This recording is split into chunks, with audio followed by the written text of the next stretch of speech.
Good evening, everyone.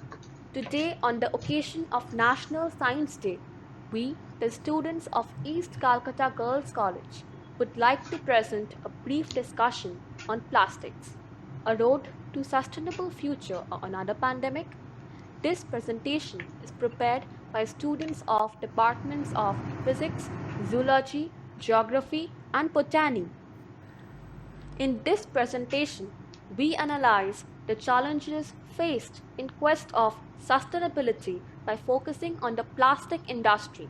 There is no doubt that plastic has molded society in many ways that make our lives easier and safer, but it has also created a global environmental and sustainability crisis. In order to curb our addiction to plastic, the world had been waging a war against virgin plastic, but the pandemic has turned an enemy into a much needed ally.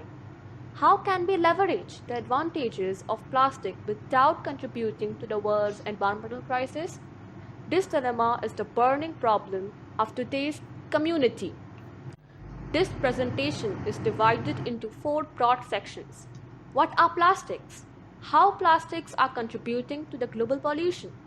What is plastic recycling? How the role of plastics in our lives is now altered due to the pandemic. And finally, how can we achieve sustainability? The word plastic derives from the Latin plasticus, meaning capable of being molded into various forms and refers to a wide range of synthetic and natural materials with many versatile properties and potential applications. Plastics are inexpensive, durable, and lightweight. They can be soft and pliable or hard and strong. They can withstand extreme cold or heat, and they can be corrosion or chemical resistant. Interest in plastic arose in the 1800s to replace scarce materials such as ivory and horn. The first synthetic plastics were derived from cellulose, a substance found in plants. Today, plastics are one of the staple products of the chemical industry and are mainly produced from fossil fuels.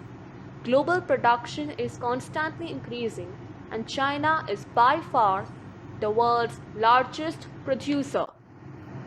Today, a world without plastic is almost unimaginable. But durability and inexpensiveness, the two primary qualities of plastics, have also become its greatest curse. The associated linear economy approach has resulted in almost 90% of plastic products being used only once and then discarded, creating today's global environmental and sustainability crisis. Since the inception of the plastic industry, more than 6.3 billion tons of plastic waste have been produced worldwide, the vast majority of which ended up in the landfills. According to a few charitable trust studies, approximately 11 million metric tons of plastic enters the ocean each year, an amount that will triple by 2040. On the current trajectory, there will be more plastic in the oceans by weight than fish by 2050. A very critical aspect of plastic pollution is air pollution. The burning of plastic releases toxic gases like dioxins, furans, mercury, and polychlorinated biphenyls, better known as BCPs, into the atmosphere and poses a threat to vegetation and human and animal health. Plastic can change the soil chemistry. Films could increase water evaporation, drying out the soils.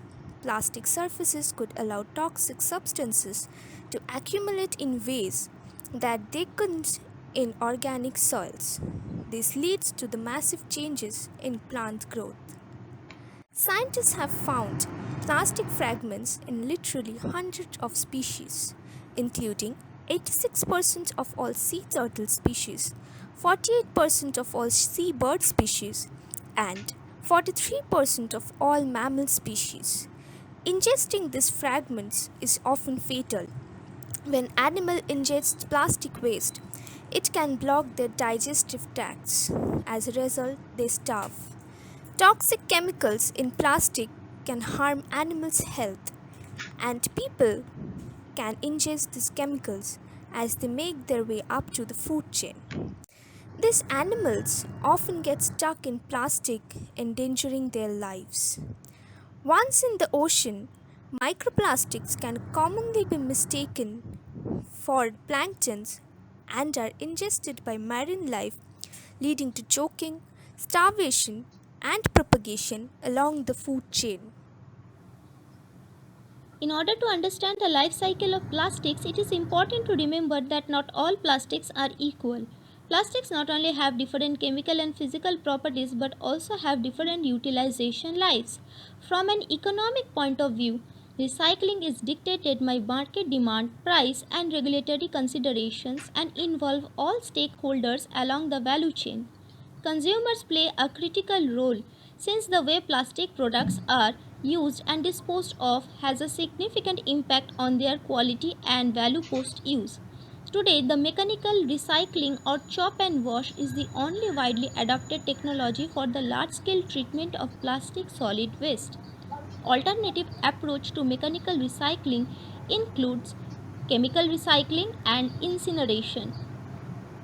Prior to COVID-19 outbreak, the challenges associated with plastic were poor waste management, end-of-life concerns, and associated carbon footprint were gaining attraction as urgent issues to be addressed for a more sustainable future. The world has finally started to move towards the value chain distinctive of a circular economy. However, the COVID 19 pandemic has significantly disrupted not only our lives but also how the world sees plastic.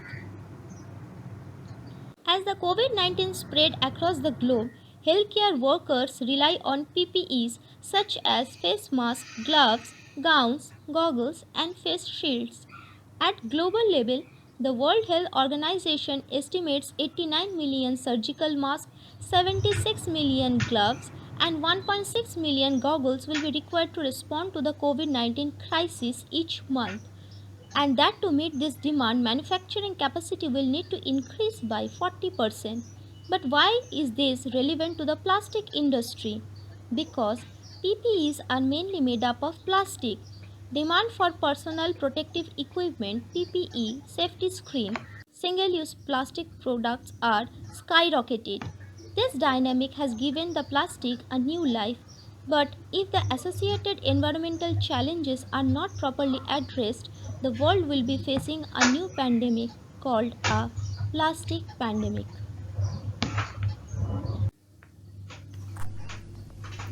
Since today's plastics can stay in the environment for hundreds of years and even when degraded, they never truly leave our ecosystems but remain present as smaller pieces or particles, a new paradigm is needed. Up to now, the common strategy to combat the escalating plastic pandemic has been a 3 R's approach: reduce, reuse, and recycle. But success requires transitioning to a truly circular, globally integrated, and decarbonized plastic economy, where products are 100% recyclable, used for as long as possible, and waste is minimized. However, the following possible measures can be taken to ensure sustainability. 1. Transitioning to truly circular value chains. 2. Increased focus on plastic composition. 3. Through both the smarter design of polymers to improve recyclability. 4. Development of bio-based alternatives. 5. Strict rules and innovative efforts for companies across the world. To conclude, plastic has become so omnipresent in our daily life that it is simply impossible to imagine a world without it. However, lack of post-use considerations, high risk cost of recycling, together with a significant carbon footprint, have turned plastic into the victim of its own success and created a global sustainability and environmental crisis. This is an issue even more so during the ongoing COVID-19 pandemic, which has significantly increased plastic demand in response to the virus. The transition to the sustainable future for plastic must encompass every aspect of the value chain, from production to consumption to disposal, and be based on a circular economy approach to ensure meaningful and overall positive effects. Here is the list of references we have followed. Thank you for your kind attention.